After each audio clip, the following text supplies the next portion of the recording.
Here, you're looking at a full-size safety pod, okay? So this is as big as they get. So if you've got to think about, if you're holding fully grown adults, some people 6 foot plus, or maybe even quite heavy, large adults, little bean bags that you get in the corners of the rooms are just not going to cut it, or they'll be half on the floor, half on the bean bag, and it just won't work the same, it won't work out. Not to mention the fact that the staff are also going to have to, at some point, maybe be on this as well with the service user. You'll see how I've got this in a particular position. I'm going to lift up this excess material on the back here. Now, this is supported internally by straps, but you'll see how this hood here, this is the hood of the bag. This is completely empty and flapped over the top. This is how you prime the bag and set it up for impact. If I'm going to get it through a doorway, I'll keep it in that position and get it through a doorway like that, yeah? Once it gets to whatever scene that it's going to, which is a good sort of point for me to say, you're not having to transport people from A to B necessarily, bring somebody to where the safety pod is. In some situations you can get the safety pod on the ready and get it to the situation without having to transport anybody anywhere. The idea basically is, on impact here, the air needs to escape, so it'll escape through the impact vent at the bottom here. That causes a vacuum which sends the internal contents up to the hood of the bag, which will come up and support the person's head, with shoulders, what I was explaining in the room in there. As far as your techniques and what you're going to be using technique-wise is completely up to yourself, as long as the principles and theories apply, I suppose. You can sit somebody in this any way you like. So when I walked past the door on the way here, it looked like you were holding somebody in like figure 4 sort of holds or wrist holds, was it, on seated. You can do that on this and just sit down into it, staff as well as the service user sitting down into it, and once you recline, if you apply your cupped hold, you'll see how effective it is at keeping that person in there. Don't worry about legs and things like that for now. For legs, there's not a lot somebody can do with the legs if you're using some full holds on here, which I don't mind demonstrating to you. But there's also the use of a leg pad that you can get and bring in as well, which kind of keeps the legs under control for situations where you've got people who are quite sort of handy like that. Okay, so that's all I'm going to show you with this, and I'm just going to ask you to use whatever hold you've been shown to sit somebody into it and see how you find it.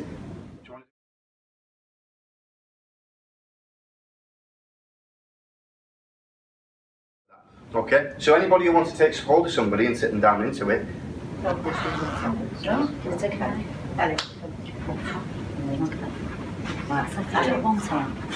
I can bring this in. Yeah, I'll bring this into you. Okay, sit down into that.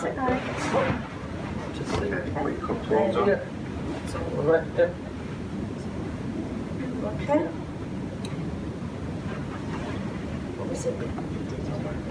Better than other types of bean bags you've seen, do you think? Yeah. And it's so much more stiff.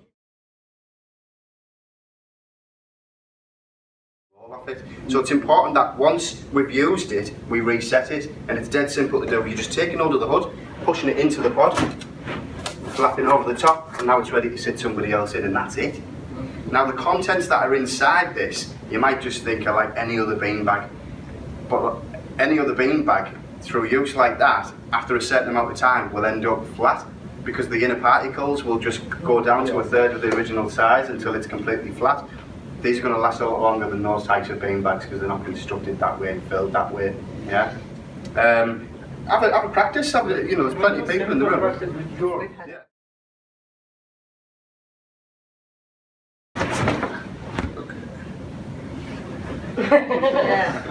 Yeah. But what's important is, once all that struggle's gone, once you stop struggling, okay, watch what we can do. Do you think you could sit up for me a minute? Okay, you okay? Yeah. Do you think you could sit up for me?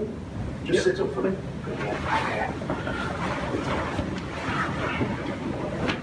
This is that phase. So if you think that somebody that we would have held him there for maybe some time while he's struggling, while he's giving off lots of panic and struggle, yeah? If we can start to de-escalate though, once we've got rid of that energy, we can convert our holds and grade our response along with whatever we're presented with. So if I see all of a sudden start to escalate, I might go to cup fist at this stage. Is it still secure? Yeah. Yeah? But you're safe, right? You haven't got somebody holding your head, somebody holding your legs, and all the frightening experiences that people experience quite often on the ground in a supine position or prone position. It's a completely different option to have the safety pod, but quite effective when you've still got people who are struggling quite a lot.